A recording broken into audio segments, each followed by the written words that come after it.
Hello and welcome to the Player-Based Podcast. I'm Max, I'm here with Leah. Hi.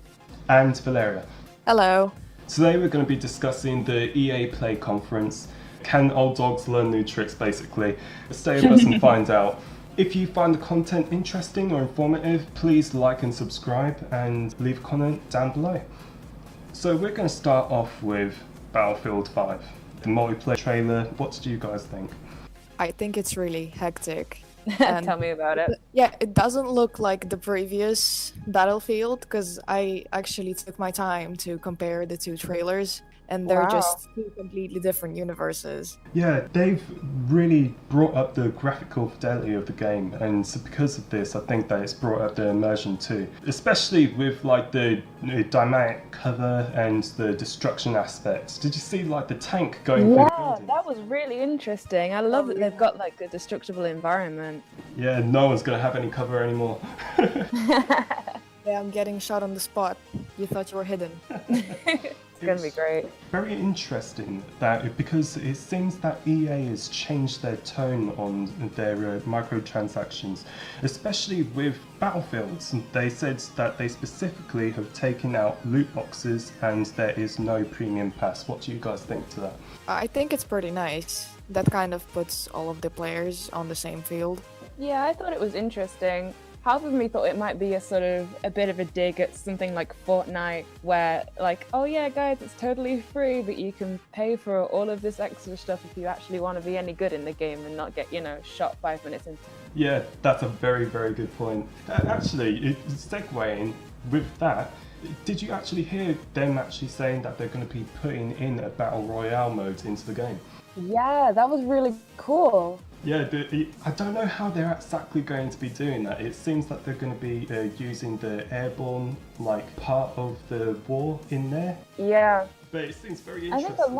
I think a lot of the things they brought up, especially in Battlefield, the specific changes in terms of gameplay, like it seemed like they were answering the community's needs in terms of, hey, this is what we've changed about this is what we've changed about that. You can now, use the hook up the tank, things like that, and move your guns around. Like it seems like there's very specific things that they've answered. Well, to be fair, I mean, yeah, they were trying to change for the needs of the players, but then now half of the world is like, oh my god, I'm already hating the Battlefield.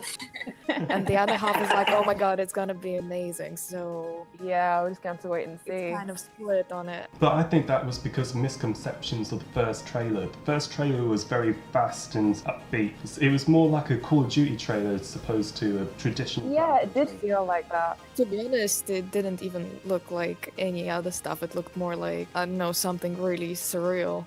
Something you find in a damn sci-fi apocalypse movie. Yeah, definitely. That was very engaging, that first trailer. Yeah. And I liked how they married the kind of cinematic quality with it, and then they went into like the actual HUD, brought up the UX UI, gave you a taste of what it would actually be like to play. That was really nice. Though the sudden change of color to Battlefield was quite weird.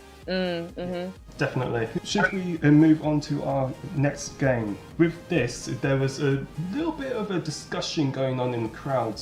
We had one of the developers talking from Respawn about their new Star Wars game, and it's called Jedi Fallen Order. What did you guys think to that? Don't ask me about Star Wars, I'll have to be honest. I thought it was quite interesting, the fact that they weren't able to show the trailer, but they was able to discuss the details about it, saying that it's going to be based between episode 3 and 4. It's going to be dark themed and going to be released in the holidays of 2019. Well, I mean, they are the developers. If they can't talk about details of their game, they got a problem. Oh, too true, too true. I think it was interesting that they're trying to sort of theme the games now, and they're like, yeah, this is going to be a very sort of dark game to give you a taste of, like, the audience is going to be interested in it. But honestly, I think this is just like another offering to the Star Wars fans. They know they can milk this crowd for everything they have. Well, let's hope they're not going to disappoint that crowd. Yeah, a little bit like Star Wars Battlefront 2, which was the next thing. Yeah. We're going there. A lot of Star Wars milking in here. Yeah. It seems that they was trying to. This was more of their attribution. They wanted to try and like earn their crowds back. Yeah. They was actually talking about most of the new game modes that they was adding to the game and the new things like Han Solo update that was going to come to the game. Yeah. I found all this quite interesting, especially with the bad reception that they got at the start. The fact that they've constantly updated the game, even though that's happened. It was very interesting. What did you guys think? Yeah, I thought it was very interesting, all the new modes, and I liked how they quickly mentioned the overhaul of the progression system that everyone hated them for, and then quickly went onto the new modes to try and distract everyone. Well, it looks like they're just trying to cover up whatever they messed up. Yeah, definitely. Yeah. I don't think there's going to be like anything that they can do to cover up that stuff. It's just going to be a thing that they're just going to have to try and move forward. Yeah, I also noticed that they seem to be pandering quite a bit with some of the new modes especially. They looked interesting, but the fact that they're releasing them all at the same time is very telling. Hey, look at all this new content. Forget about what just happened. Well, I mean, content and all, but depends how good quality it is, and if it doesn't outshine everything that happened before, there will be no more Star Wars Battlefront. Yeah, that's a very good point. And so from what I understood, they're actually going to be adding new squad modes to the game. There's going to be new starfighter modes to the game. And try and add a new DLC, which will be focused on the Clone Wars, which everyone has been asking for. And yeah, sure. Everyone was asking for Clone Wars. No one cares about Clone Wars. I love that they made out that so many people were asking for Clone Wars, and it's like, I guess, a couple. Yeah, that's so true. I have no idea what that is. And Clone Wars is probably Star Wars' least liked, spin-off series. But you say that, there's been loads of animated shows based on Clone Wars and that, wasn't there? So yeah, and they all did so well. Well, I mean, again, with the game, they'll just have to be careful, because, I mean, let's be honest, Avatar also had a game. Does anyone even know about it? No one mentioned the others. Yeah, but that's from Ubisoft, and you've been seeing how they've been managing their games from now on. Especially with Rainbow Six Siege and The Division and all that, they've been providing constant updates to them, and some of them have actually been free. Yeah, that was a really good point. There seemed to be a kind of influence of rolling updates in a lot of these games. In Battlefront and in Battlefield 5, there seems to be an emphasis on rolling updates. Yeah. And part of me wondered if all the new sort of modes for Battlefront was like the next 6 months planned rolling updates that they were going to release sort of one at a time, and they've had to dump all now so people kind of forget about the mishap with Vader. Oh, yeah. Well, it's interesting how most games now give content after they release the game. Will we ever have just a complete story from the start? Apparently not, apart from the 2 indie games that came out. Oh yes, with Unravel 2, that looks so interesting, and the guys. Oh, I love it! I love it! I love it! I love it! Yeah, that was just beautiful. I was actually mesmerized by it. Tell me about it. The fact that you can play solo player and you can also play multiplayer, but it's a jump in, jump out mechanic. You can just put down the controllers, it seems. But I don't know, better than just, the whole jumping stuff controller. It's just, actual suspense, that chicken or whatever bird that was, constantly following you and creeping the shit out of you. No one knows. Yeah, that's terrifying. I love the fact that even something that, we see as harmless, like a poultry bird, in that game, your perspective is so shifted that, I really love something like that is, terrifying. Yeah. I love the animation of when the two merged together. Yes. It was, I don't know, that was something really, really beautiful. But I think that was just a mechanic put in place so then if you are playing solo player, the other character can't just get stuck on geometry. Yeah. It's a very beautiful way to do it, I mean, definitely. You could have just done it with the game about the two brothers, where you just roll around with the two brothers. Yeah, I love that game. Yeah. Oh, and speaking about that, with the developers of the two brothers, their concurrent player count on the first week, I think it was, so they had over 2 million players. Wow. Yeah, and now they've got their own studio. Hey, that's great. I'm looking forward to their next title. It just shows you that single-player games are not a dying breed. No, definitely not. Oh no, of course not. And Yeah, I think gaming, like, it's social in that it invites other people to play with you, and it's like the community is intrinsically social. But I think none of us will ever forget, like, our gaming roots of, you know, being in our rooms at 3 o'clock in the morning, not willing to sleep yet because you have to get past this next level. Yeah.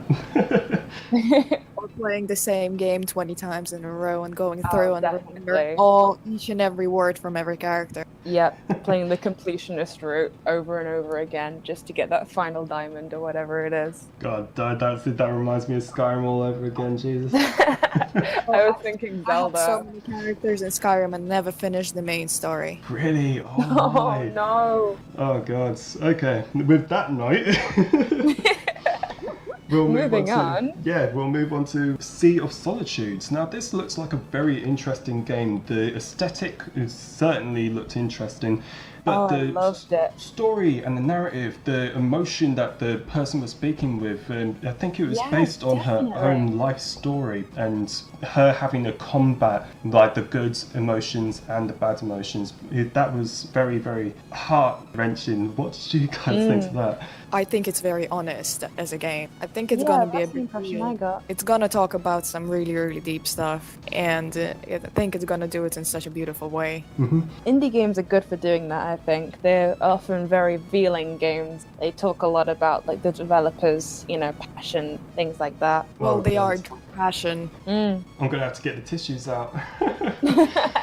Yeah, I have a feeling this is going to be a game I'll cry playing.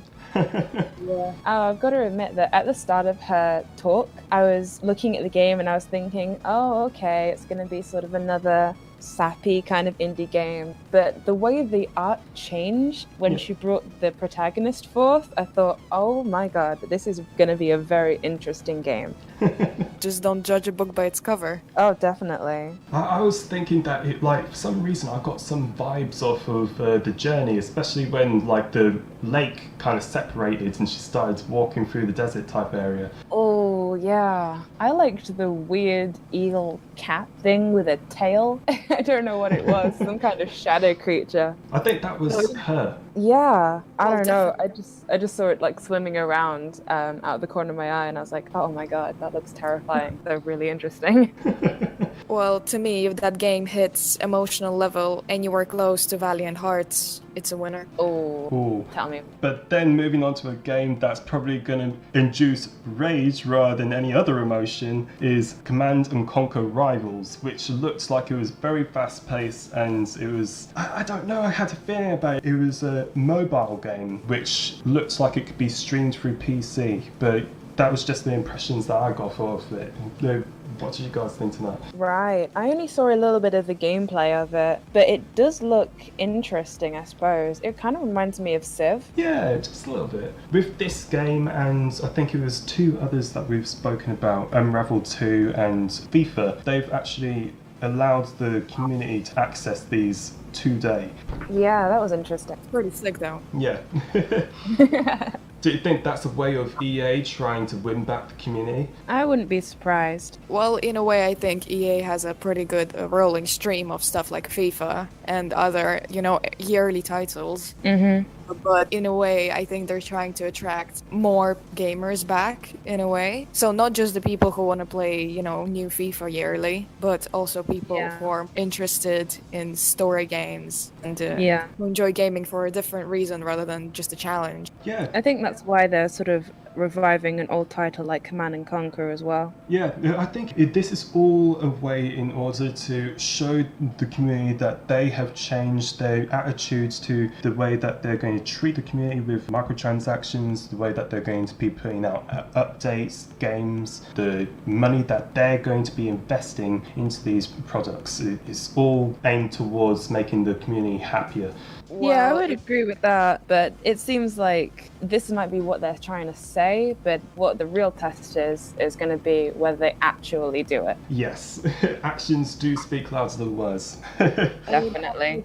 like kind of a play on nostalgia right there. And I think that was another thing, because with Andrew Wilson, the CEO, he came up on the stage and he actually spoke about these things. He was saying that he wants the community to be treated fairly. He doesn't want to implement pay-to-win mechanics. He wants to have a value for investment. And he also says that he's invested $1 million to 3 different charities. So I think that was a very good decision on their half towards making clear indication of what their ideas are for the years to come. I think it was definitely a nice gesture, but again, it's very easy to say that, oh, you know, I really care about the community, I give to charity and all this kind of thing. And it's quite another thing to say that EA has made a firm stance against the abhorrent use of microtransactions in all our games, and the fact that if you buy a game, that's not going to be the last thing you'll pay for that game by any expense. Very good point. And with that, we move on to our last subject, which is the big one, Anthem. What did everyone think to that? They showed a little bit of gameplay, they showed a cinematic, they've spoken about it with the developers on the stage answering our questions. Give us your impressions. What did you think to all of that? If they manage to make all of their ideas that they spoke about actually come to life, to make it a story game where you can actually play with your friends, that's gonna be one hell of a title. Definitely. Because it's a live experience, they said. It seems that they want to have it go on for years to come. And with this, they actually said that there's going to be no loot boxes in the game either. I'm so overjoyed with that, because if it was like that and it was like another Destiny, which it seems like it's not going to be, from what they're saying. Fingers crossed. I don't know how they do. Though it's pretty sweet from BioWare to keep the whole customization stuff, even though it's kind of does look like Destiny right now. Yeah. I mean, it does still have almost a year to, or what, half a year to still be developed. Yeah, and that's if they don't push it back. Oh, don't say that. I don't think that they will. Yeah, hoping I don't jinx it. Forever. With the customization, it seems like there's a wide assortment of different things that you can actually customize. You can customize your pilot, and you can also customize your javelin. And the weapons seem like they have a variation mechanic, so it's all randomized. The fact that that's actually happening, it means the game has longevity. You can keep going on. Yeah. See, that's what I appreciate in a game that isn't relying on rolling updates to keep people interested. I like games that have a start and an end and enough content to actually keep you interested. Yeah, definitely. Especially with the story. The story was something that I was really worried about, especially because it's a cooperative experience. But with regards to this, they said that the hub is going to serve as like a main point for the story, and there's multiple hubs that you can go to. It's not just that town area that we saw to start off with. Which would be great, because thinking about it, the game will just literally hit the spot for both people who like games like Destiny and for people who just like games like Dragon Age, are so story driven. Get both sides of the game community in one game. That would be big. That definitely will be. They're definitely hoping to create a classic with Anthem, aren't they? Yeah, well, you have to say, this game's been in development for 6 years, so you like, if it's not going to be good at the start, at this point. Expectations going high. Yeah. So I think that the game at the end will be very good experience if they actually manage to get all the ideas and all the things that they say they're going to implement into it. But with that said, we're actually come to the end of the podcast. I thank you two for having this discussion with me. I welcome anyone else to come and discuss with us. Leave a comment down below and we'll make sure to come back to you. Any last words? I'm keeping my fingers crossed. Someone likes us and enjoys our talks. Maybe they have something else important to say to make the conversation better. Yeah, with that in mind, just contact us. We've got a website linked in the description down below. You can join our forums and join our blog where we'll release content. We'll be here for the E3 all week. Thank you and see you soon. Bye.